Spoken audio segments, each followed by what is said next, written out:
Chapter 21. The day of launch had arrived.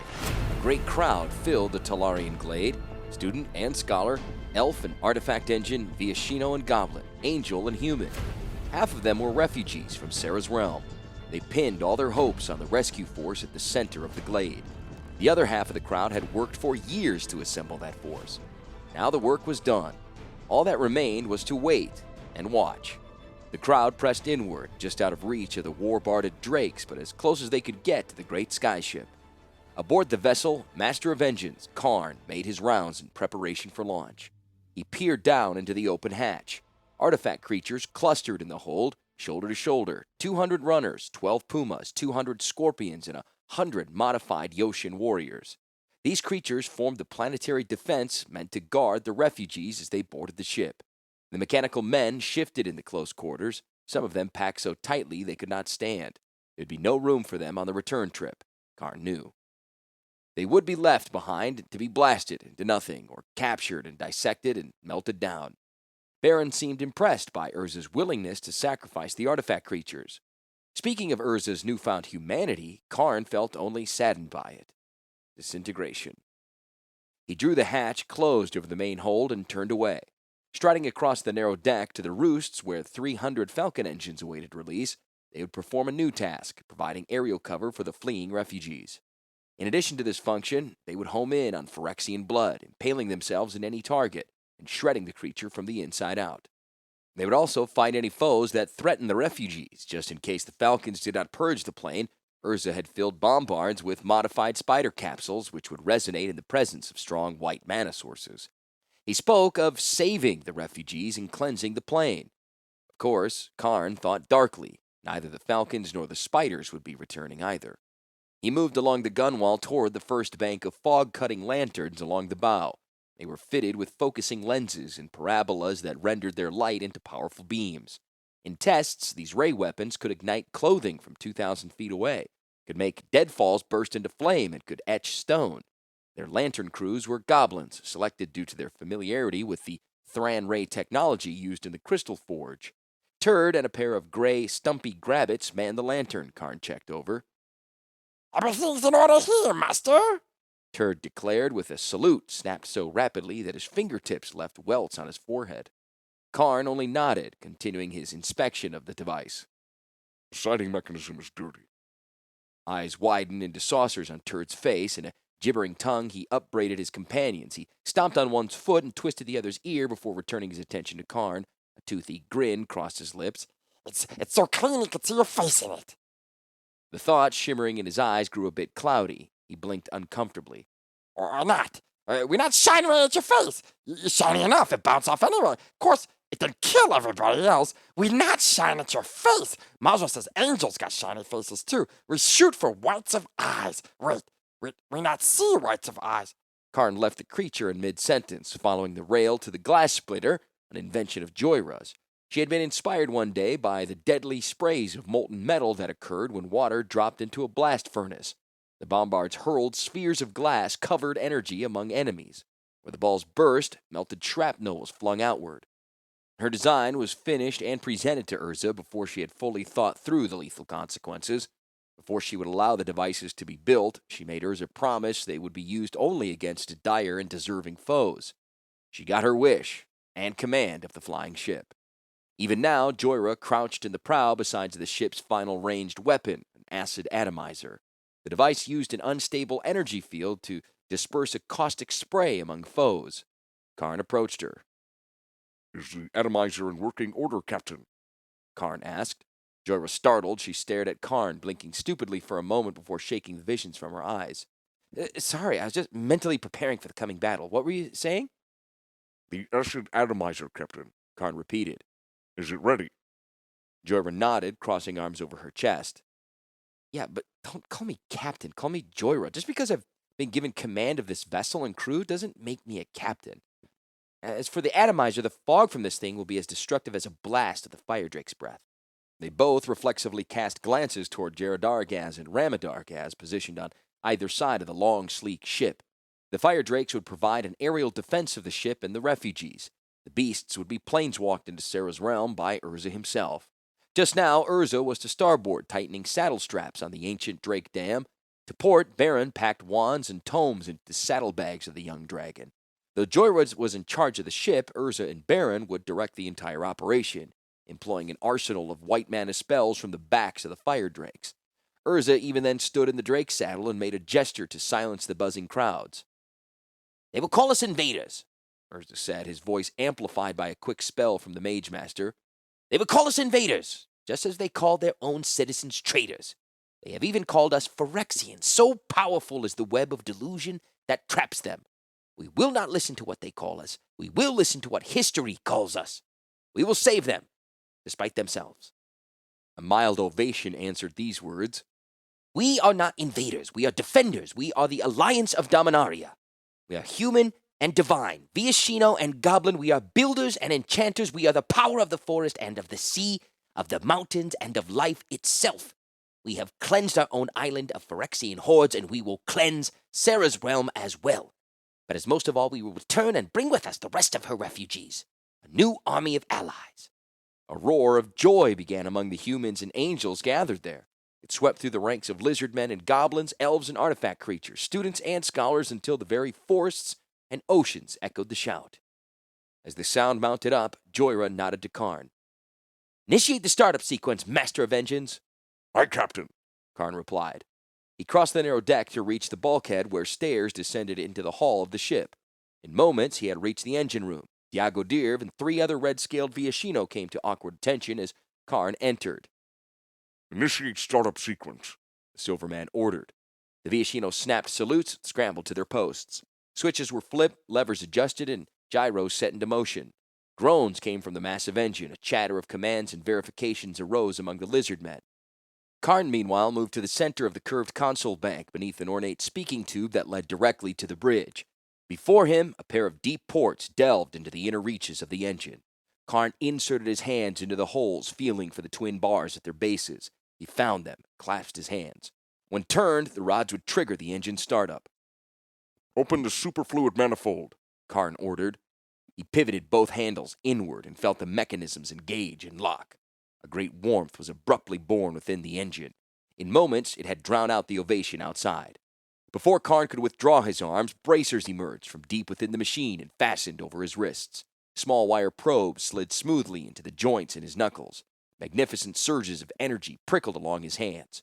Jolts moved up arm and shoulder conduits, converged in the Silverman's chest, and fountained into the power stone at the center of his head. Suddenly, Karn could sense the green superfluids coursing through the great engine block before him. He could feel the warm bath sluice around the glimmering power stone at the heart of the machine.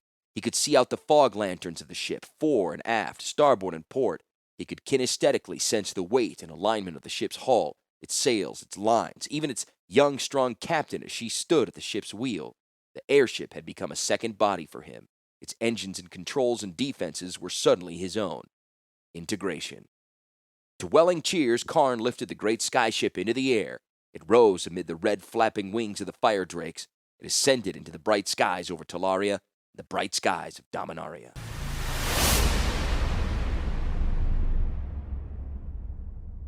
Joyra felt small and overawed as she stood on the bridge of the airship. As yet, there was no need to steer. The vessel was merely rising into the blue Talarian sky. Not until it made headway would the warping of sails and the bending of airfoils make any difference at all to the craft's movement, but clutching the wheel now made a definite difference to Joyra's position. It allowed her to stay standing. Beneath her feet, enormous hot engines labored. They dragged into clear air a payload of 500 war engines and a crew of 30. She tried to forget that the fully loaded ship weighed 4,000 tons. She tried to forget that this was the vessel's first time aloft, its shakedown cruise. She tried to forget that she would be sailing this vessel into war with angels. Something huge and red arced with sudden violence above the ship's rail, then disappeared again. It returned, a leathery mountain, translucent, the bones of a great drake visible through it. The wing dipped a second time when it reappeared.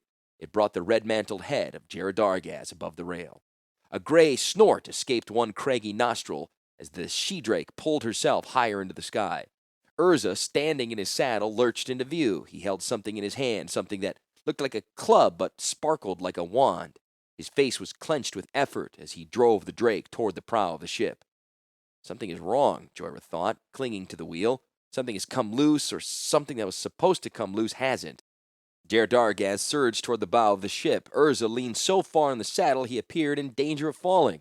He swung the shimmering club at something clinging to the prow. A dull thud sounded, and then a wet, shattering sound. "I name thee Weatherlight," Urza declared, holding aloft the fragmented neck of the bottle. His mount soared away over windswept treetops. Jorah laughed. There was no monster, nothing amiss. The planeswalker was merely blessing, naming the boat on its maiden voyage. Jorah felt the weight of dread and impossible futures sag away from her and drop among the rattling leaves below. She laughed.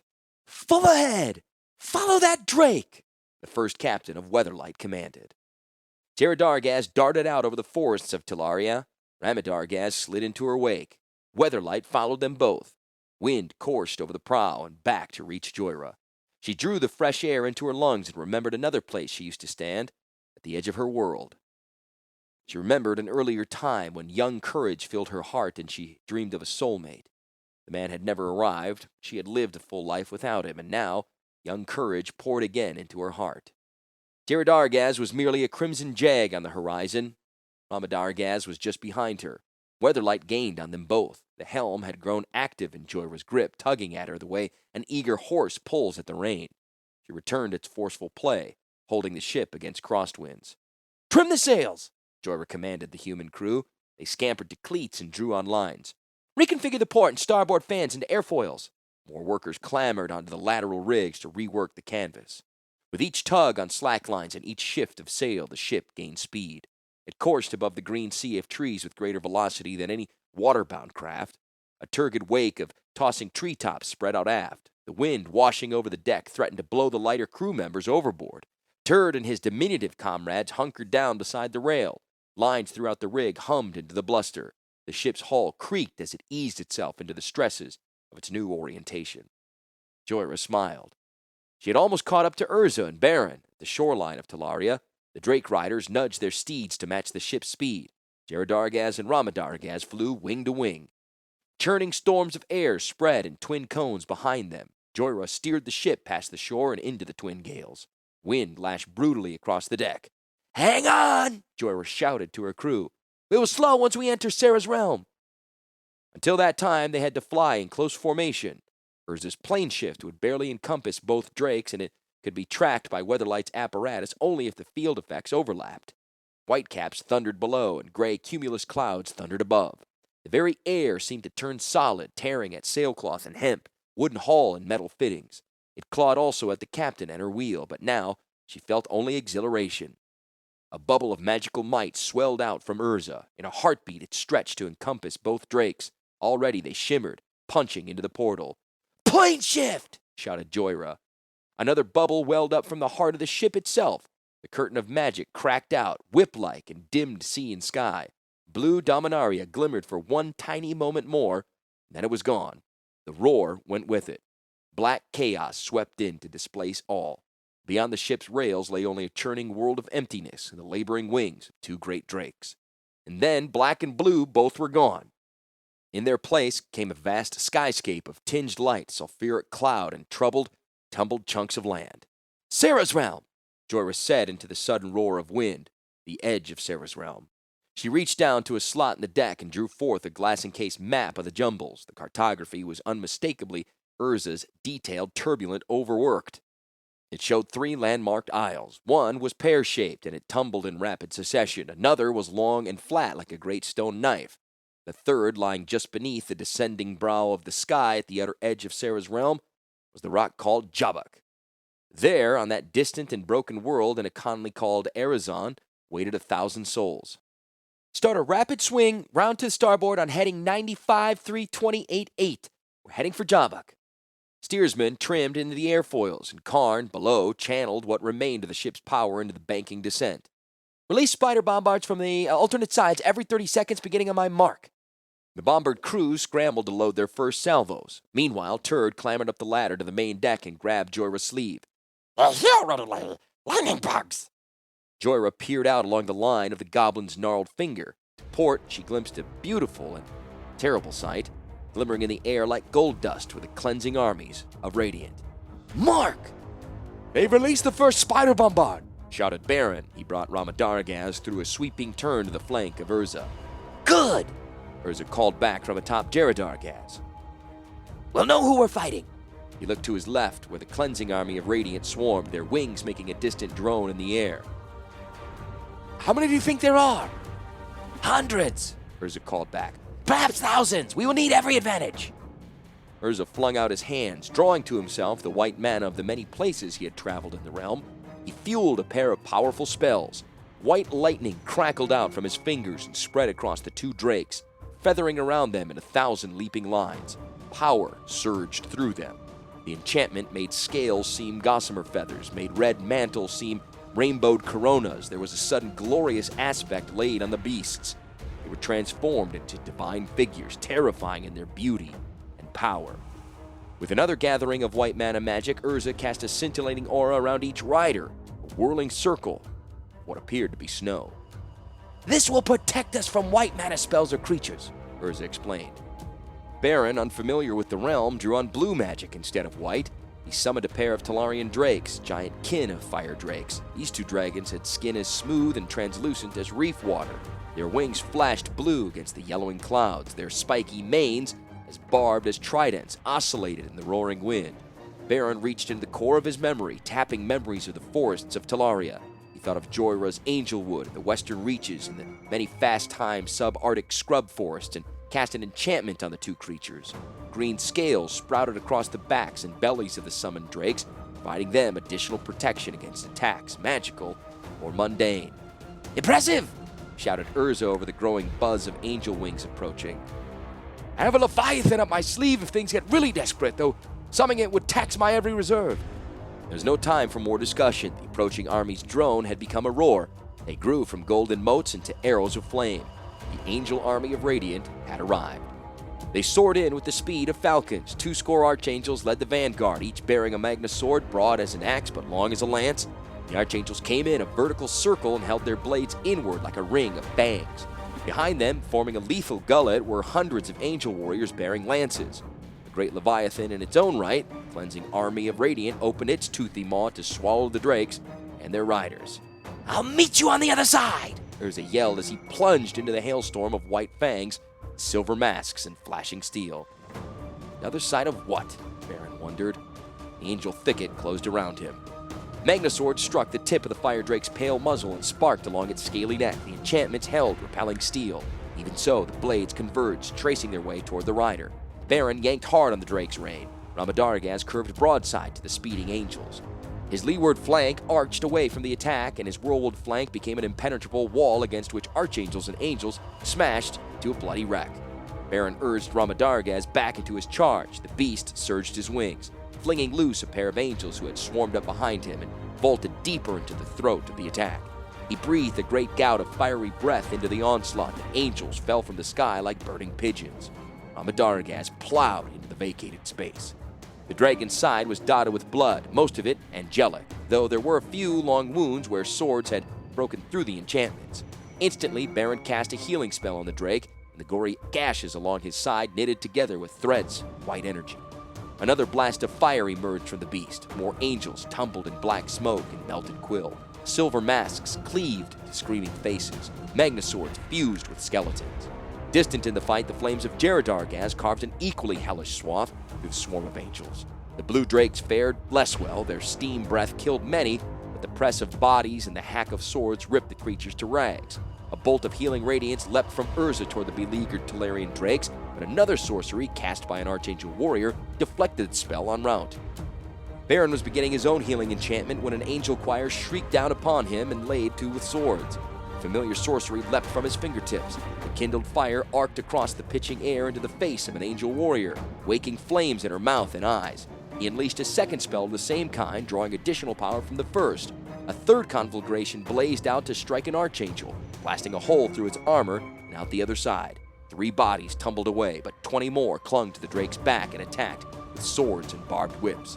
Massive blades descended. They struck Baron in head, neck, belly, and back. Magnus swords rebounded from his enchanted flesh as though they had struck stone. Baron sent Ramadargaz into a sudden dive, flinging free the attackers and bringing the beast's fire breath against new clouds of the foe. Exhilaration moved through the Mage Master of Talaria until he saw the bleeding hulks of the Talarian drakes. They were below and behind, their carapace enchantments dispelled, and their blue hides marked with gashes as numerous and ominous as hieroglyphics. The killer angels still clung to the beasts, maggots on a dead corpse, until their wings at last gave out. In quick succession, the summoned beasts dropped from the sky. The angels peeled themselves from the falling forms. Chastened, Baron brought Ramadargaz soaring back into the fray. Fiery breath and steel, hard wings slaying angels in their hundreds. The Master Mage cast sorceries, death blossoming all around him. He would kill as many as he could, as quickly as he could, hoping to keep them from the refugees. Suddenly, black and grotesque in the midst of that angel throng, there came a beast that could win right past Baron's white mana protections. The winged, the fanged, Phyrexian. The monster dropped like night from the sky into Ramadargaz's neck. It reared up, and Baron recognized the lemon wedge eyes Urza had described. The man was utterly transformed, his figure hulking and muscular, fitted with countless implants and weapons, halberd arms and dagger-tipped feet, and scythes at the elbow. The greatest weapon of all, though, was built right into the beast's torso, a black manifold that blazed in 12 places with the white-blue fires of soul stealers. He drew white mana into this very being, storing it, harnessing it, part of it to transform himself. He grew more powerful with each and every creature he killed. Gorig was the mana battery. Baron had time to see no more. Gorig lunged atop him.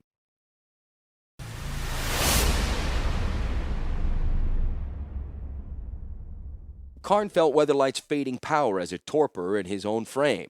The soul torches weren't gathering enough white mana from the surrounding air to recharge the stone. It only glimmered weakly within its superfluid bath. The ship had enough energy to fly, perhaps enough for a few brief bursts from its ray weapons, but the vessel would not plane shift again. "We'll need more torches, Joyra," he called into the speaking tube over his head. The sound of his voice was empty and weary, made doubly so by the metal pipework. "Just to carry the refugees away. We'll need more power from more torches." "Aye," came the clipped reply from above. "Prepare for landing." Below the ship, Karn still saw all the world through the ray weapons at bow and stern. The aerial island called Jabak floated black and forbidding against the descending dome of Sarah's realm. It was a dark place. The eternal light of Sarah was failing in these reaches.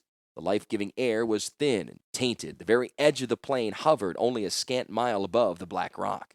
In ever-changing array, its frayed fabric showed the gray chaos that lay between worlds. "Reduce speed," Joyra's order came. Gratefully, Karn scaled back the power flow from the tepid crystal. "Decrease altitude." Sails shifted, the prow rose just slightly, and the ship's keel eased downward. The massive aerial island swelled to fill Karn's field of vision. He saw there a twilight royal of hills and rocks. Dead fields lay gray within the perpetual murk. Tangled trees stood in dead woods across the isle. It seemed Hades or Sheol, a place of shadows, sunless land of the dead. "Lanterns ahoy! Bring the ship to the ground beside those lights." Through the eyes of the ship, Karn saw the flickering glow of lanterns, oil and wick pushing back the darkness. The tepid light traced out arches against the dark, the entry to the Erzon colony. Light reflected in tiny gleams from something clustered within. They seemed almost wasp eggs piled inside the mud dauber's nest, but with a certain wonder and dread, Karn realized what they were. Faces. Thousands of faces, waiting and hoping for salvation. Karn drew upon the strength of his own power matrix to bear the ship across the cold reaches before the cave. A black veil below led past a field of rubble and forest deadfall. The weatherlight nosed through the tangle of trees into the flat plain, just below the cave. Landing spines emerged from the lower sweep of the hull. Easing the ship slowly down, Karn felt his own being, the vast shudder of the hull, settling. "Open hatches! Release falcons! Deploy runners and pumas and scorpions! Ready cargo holds! Ready ray weapons!" There was a new urgency in Joyra's voice. When Karn peered through the stern lanterns, he saw why. Angel armies descended on them in a golden cyclone.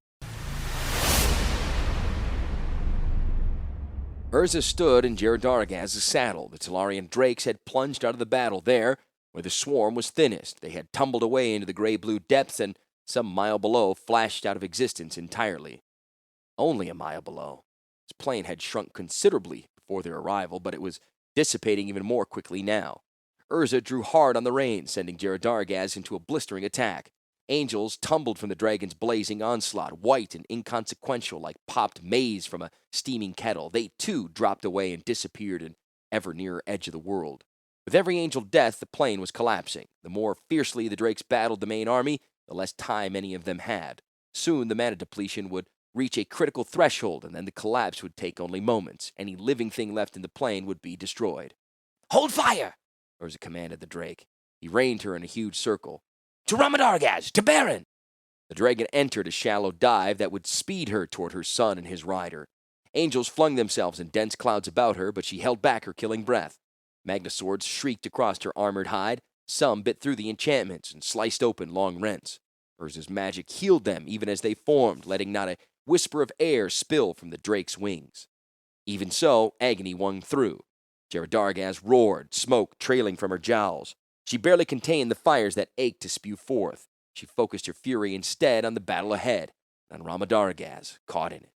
Another 3 surges of wings brought her to soar just beneath him. Urza shouted toward Baron saddled above. "Break off to the Weatherlight!" In a flash, they were past. The Drake sliced through air and Angel both as they made their way along. Air made small booms at the trailing edge of the Drake's wings. The thickest swarm of warriors fell away. Jeradargaz punched through the final wall of them and shot into the gray spaces beyond. Ahead lay the jumbles. At its distant end hung a large floating isle, and on it glinted the lights of Weatherlight. Those lights were dim beneath the gold and white shimmer of angel warriors and soul torches. Another army. Urza urged his mount to greater speed. Even as they closed on Jabuk Isle, he could see the advancing curtain of chaos at the edge of the plain. There was less time than he had thought. Joyra helped a staggering old man into the hold of Weatherlight. He was garbed in tatters, his face drawn into a scowl of concentration, his eyes turned down from the loud battle that raged only 1,000 yards aft. How anyone survived the jumbles was a mystery to Joyra, let alone how an old infirm man had. How old had he been when he was cast into that world of flotsam? Perhaps he had lived in the Isle for years, perhaps all his life.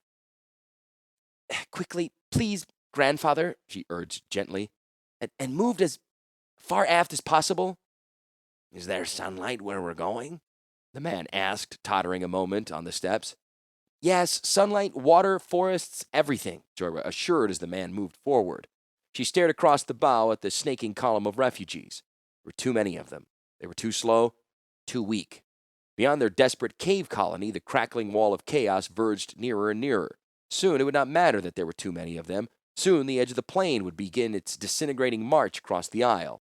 Matters aft were just as grim. The Falcon engines fought fiercely, dropping angels from air atop the front line of the ground combat. The ranks of runners thinned, their crossbows' quarrels already spent, their scythe blades snapping out to trap their foes. Orange explosions crackled out along the line. Clutched together, angels and machines both blazed into nothing. Soul torches fell to the ground at the front and crackled and spat, absorbing the hundreds of souls that perished there. The infernal devices blazed white-hot. The mathematics were against Joyra. Even if each machine destroyed one warrior with its blast, Radiant could overrun them with hundreds more. "Karn, can you muster enough power to use the ray weapons?" Joyra called. The answer sounded dour and hollow. "I've barely enough power to lift off."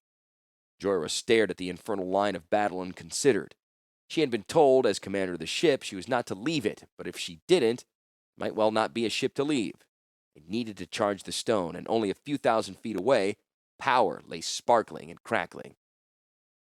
"I'm going to get some torches," Joyra told Karn, her voice hushed. "I'll bring back as many as I can carry." Karn's response was slow, too slow, but Joyra did not need to hear it to know what it was. He as much as forbade his captain. "It is mutiny, pure and simple," thought Joyra, ironically, as she dropped amid the lines of scorpion engines, marching into oblivion. A scraggly figure leapt from the rail to land at her side. "You need fighters, I think," Turd said, matching her stride for stride. "You're right," said Joyra kindly. "The more torches, the better," added another familiar voice. Diago Deer blinked placidly at their looks of surprise. "After all, my folks built half the ship." Side by side, the woman, the goblin, and the lizard man waded forward through the press of metal, heading toward the burning front. The Phyrexian smashed atop Baron, breaking ribs and flinging the man from his drake saddle. The Mage Master of Talaria tumbled across the dragon's spread wings and fetched up, broken in the crook of one reptilian elbow. His mind whirled, unable to fasten on anything. Wind roared over him. He clung to the drake's wing, shaking his head to clear it.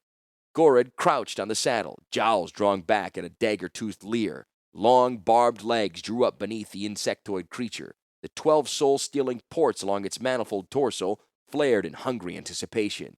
Its wings spread outward, and again it lunged. The first blast of air over Baron brought with it a thought of a spell. He summoned his memories of distant Talaria and hurled before him the wall of air. The creature smashed heavily against the sudden gale. Gorig roared. It tumbled helplessly backward, away from the Mage Master and his mount. Ramadargaz rolled beneath the turbulent barrier. Baron could only cling raggedly to the drake's wing. Ramadargaz pivoted and soared out from the angel swarm. His fiery breath carved an avenue of soot and burning flesh before them. Baron could not care. He could only hold on, inching slowly back toward the saddle. Urza ordered the retreat. Ramadargaz gasped out between breaths. Weatherlight is under attack. Baron nodded dizzily. He clawed his way back to the saddle and clung, gulping ragged breaths. A ferocious roar came behind them. The bright blaze of the wall of air shattered. Out of the heart of that conflagration came the shrieking Phyrexian. Gorig soared faster than even the archangels who followed in the shrieking cone behind. Devil and angels alike, every last staff and wing and Magna sword was intent on destroying Baron, Mage Master of Talaria. He could not care. He could only hold on and stare at the battle that raged around Weatherlight. If he reached Urza, the ship might be saved.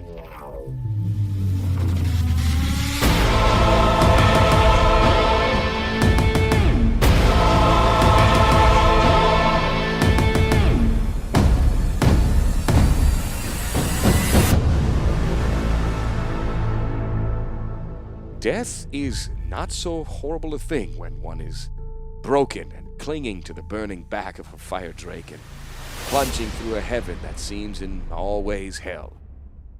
Death is not so horrible at all. Baron, Mage Master of Talaria.